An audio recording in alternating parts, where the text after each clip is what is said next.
सोचिए, जहां देश का भविष्य तैयार होता है वहां बम बनाने की तैयारी चल रही थी। यह किसी फिल्म की कहानी नहीं, बल्कि बिहार के सबसे प्रतिष्ठित शिक्षा केंद्रों में से एक पटना यूनिवर्सिटी की हकीकत है। छात्र संघ चुनाव से ठीक पहले यूनिवर्सिटी के हॉस्टल में आतंक का सामान तैयार हो रहा था। यह कहानी उन छात्रों की है जिन्होंने कलम की जगह हाथ में बारूद उठा लिया। लेकिन सबसे हैरान करने वाली बात, पुलिस की शुरुआती पूछताछ में सामने आई। इस पूरी साजिश की ट्रेनिंग किसी अपराधी ने नहीं, बल्कि यूट्यूब ने दी थी। आखिर ज्ञान के सबसे बड़े केंद्र में आतंक की यह फैक्ट्री कैसे चल रही थी, और कौन थे वो लोग जो इन छात्रों के भविष्य को बारूद के धुएं में झोंक रहे थे। एक दिन रात को पटना पुलिस के पास एक सीक्रेट टिप आती है जिसने सबके होश उड़ा दिए। खबर थी कि पटना यूनिवर्सिटी के अंबेडकर हॉस्टल में कुछ छात्र बम बना रहे हैं। सूचना इतनी पक्की थी कि उसे हल्के में नहीं लिया जा सका।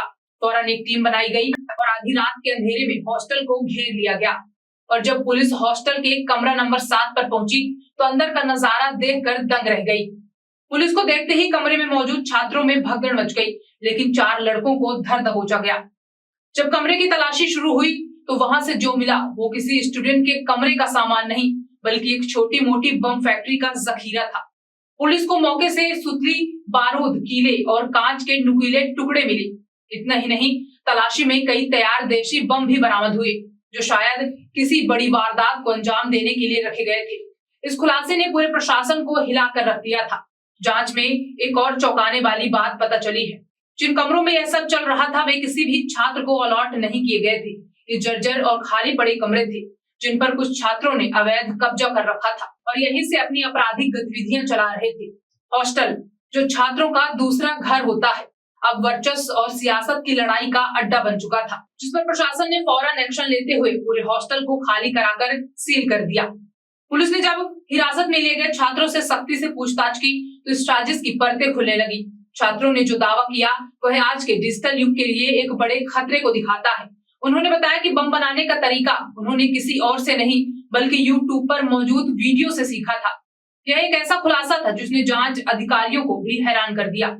छात्रों के मुताबिक अगर बम बनाने में कोई दिक्कत आती तो वे तुरंत यूट्यूब का वीडियो देखकर अपनी प्रॉब्लम सॉल्व कर लेते थे।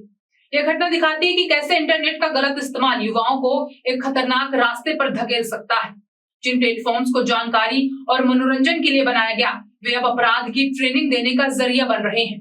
पुलिस का कहना है कि वे छात्रों से उन चैनलों के लिंक हासिल करने की कोशिश कर रहे हैं ताकि यूट्यूब को पत्र लिखकर ऐसे खतरनाक कंटेंट को हटाने की मांग की जा सके। लेकिन सवाल यह है कि आखिर इन छात्रों को ऐसा करने की जरूरत ही क्यों पड़ी? वे कौन सी ताकतें थी जो उन्हें किताबों से दूर और बमों के करीब ले जा रही थी? इसका जवाब पटना यूनिवर्सिटी की छात्र राजनीति के उस अंधेरे कोने में छिपा है जहां दबदबे की लड़ाई किसी भी हद तक जा सकती है। पुलिस की जांच में यह बात लगभग साफ हो गई कि इस पूरी साजिश का मकसद छात्र संघ चुनाव में दहशत फैलाकर अपना दबदबा बनाना था। पटना यूनिवर्सिटी में छात्र संघ चुनाव सिर्फ एक चुनाव नहीं होता, यह ताकत, पहचान और भविष्य में राजनीति का लॉन्च पैड माना जाता है। यहाँ की हार जीत कई छात्रों का पॉलिटिकल करियर तय करती है। इसी ताकत को पाने के लिए छात्र गुट किसी भी हद तक जाने को तैयार रहते हैं, जिनमें हिंसा और धमकी देना आम हो गया है। गिरफ्तार छात्रों ने कबूल किया कि वे चुनाव के दौरान बम फोड़कर दूसरे गुटों में डर पैदा करना चाहते थे ताकि वे आसानी से चुनाव जीत सके। लेकिन इस कहानी में एक और खतरनाक मोड़ है। इस साजिश में सिर्फ मौजूदा छात्र ही शामिल नहीं थे, बल्कि उनकी मदद कुछ पुराने छात्र भी कर रहे थे। ये वो सीनियर्स थे जो यूनिवर्सिटी से तो निकल चुके थे, लेकिन कैंपस पर अपनी पकड़ छोड़ना नहीं चाहते। वे नए छात्रों को अपने गुट में शामिल करते हैं, उन्हें पैसे और पावर का लालच देते हैं और फिर अपने सियासी फायदे के लिए इस्तेमाल करते हैं। बताया जा रहा है कि बम बनाने और उन्हें छिपाने में भी इन्हीं पुराने छात्रों ने मदद की थी। पुलिस ने कहा कि इन लोगों की पहचान कर ली गई है और उनकी गिरफ्तारी के लिए छापेमारी की जा रही है। बता दें कि पटना यूनिवर्सिटी कैंपस का हिंसा और बमबाजी से पुराना नाता रहा है। यह घटना कोई पहली बार नहीं हुई है, बल्कि ये उस सिलसिले की एक और कड़ी है जो सालों से चली आ रही है। इसी साल मार्च 2025 में छात्र संघ चुनाव से ठीक पहले यूनिवर्सिटी के दरभंगा हाउस कैंपस में एक प्रोफेसर की कार पर क्रूड बम फेंका गया था, जिससे पूरे कैंपस में डर फैल गया। ये हमला भी छात्र गुटों के बीच वर्चस्व की लड़ाई का ही नतीजा था। इससे भी दर्दनाक घटना पटना के बीएन कॉलेज में हुई थी, जहां आपसी रंजिश में फेंके गए एक बम ने परीक्षा देकर निकल रहे एक छात्र की जान ले ली। सुजीत कुमार नाम का यह छात्र एग्जाम देकर बाहर ही आया था कि बम सीधे उसके सिर पर जा लगा। इस मामले में भी पुलिस ने कई छात्रों को गिरफ्तार किया, और जांच में छात्र गुटों की पुरानी दुश्मनी की बात सामने आई। ये घटनाएं चीख चीख कर बता रही हैं कि पटना यूनिवर्सिटी और उसके कॉलेजों के हॉस्टल धीरे धीरे आपराधिक तत्वों की पनाहगाह बनते जा रहे हैं। बार बार होती बमबाजी की ये घटनाएं सबूत हैं कि अगर इस समस्या को जड़ से मिटाया नहीं गया तो जाने कितने और बेकसूर छात्रों का भविष्य इस हिंसा की भेंट चढ़ जाएगा। अंबेडकर हॉस्टल से मिले बम और बीएन कॉलेज में एक छात्र की मौत, ये घटनाएं एक ही सवाल पूछ रही हैं। आखिर शिक्षा के ये मंदिर कब तक हिंसा और सियासत के अखाड़े बने रहेंगे?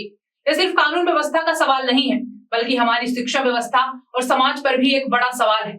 जब छात्र किताबों की जगह यूट्यूब से बम बनाना सीखने का दावा करने लगे तो हमें सोचना होगा कि हम अपनी युवा पीढ़ी को कैसा भविष्य दे रहे हैं। पुलिस अपनी जांच कर रही है, गिरफ्तारियां हो रही हैं, लेकिन असली सवाल यह है कि क्या हम उस जड़ को खत्म कर पाएंगे जो छात्र राजनीति को अपराध की तरफ धकेल रही है? आप इस बारे में क्या सोचते हैं? क्या छात्र संघ चुनावों पर पूरी तरह रोक लगा देनी चाहिए या यूनिवर्सिटी प्रशासन को और सख्त होने की जरूरत है? हमें कमेंट्स में अपनी राय जरूर बताएं। और अगर ये रिपोर्ट आपको जरूरी लगी हो तो इसे ज्यादा से ज्यादा शेयर करें ताकि यह आवाज सही लोगों तक पहुंच सके।